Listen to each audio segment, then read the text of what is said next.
Siz danışdınız, mənim yadıma düşdü. Mənim bundan öncəki müdirim Gürcüstanlıydı. Bizdən çox yaxşı Azərbaycan belə tam Bakı ləhcəsindən yox, amma ləhcəsiz danışırdı. Şəhər üzərində də şəhər danışır. Bəli, şəhər danışığından adi danışırdı. Bir gün ofisə gəlmişəm. Biraz tez gəlmişdim. Baxıram ki, nəsə səs tonu da başqadır. Danışıq da başqadır. Amma nəsə bir səsi tanıyıram elə bil. Baxıram ki, müdirimdir. Müdirim rayondakılarla danışır. Qıcılayır. Orada həm adamın səs tonu tamam başqadır, həm də ki danışığı başqadır. Və mən belə durub baxıram ki, bu siz belə danışırsınız.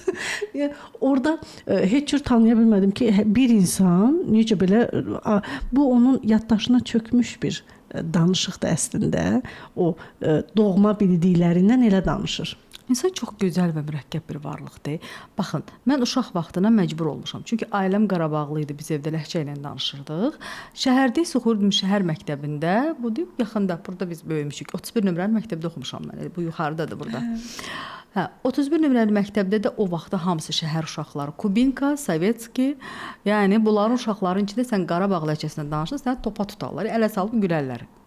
Mən məcbur idim ki, orada danışırdım şəhər üzərində. Bakı ləhcəsində çox yaxşı danışıram mən. Onların içində böyümüşəm. Və evdə də məcbur idim ki, elə ki, bir neçə dildə danışa bilirik də. Rusça danışa bilirik, İngiliscə danışa bilirik. Onları itirmirik ki. Yox. O var. O da elə, ləhcə də elədir. O da bir dildir sanki. Mən belə evdə başlayırdım, jılayırdım.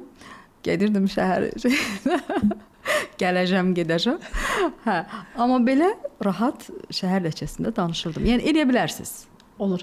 İradə xanım, ən yadda qalan, heç vaxt unutmadığınız tələbəniz?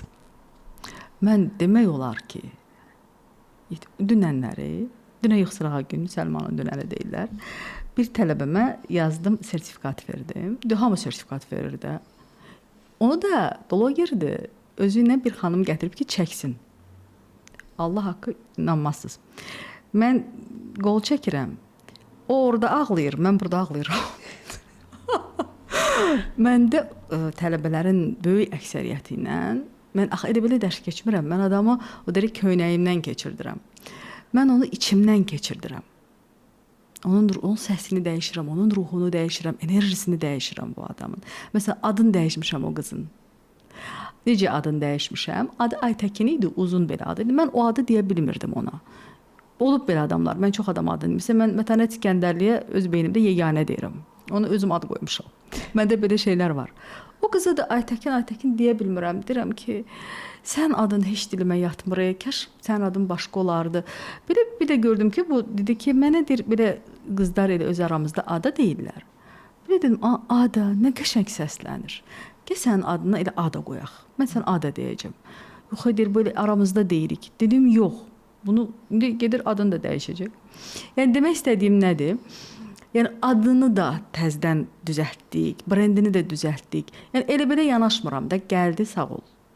Düzdür, indi hər tələbə də adam da iz buraxmır. Amma iz buraxanların çox böyük ordusu var məndə.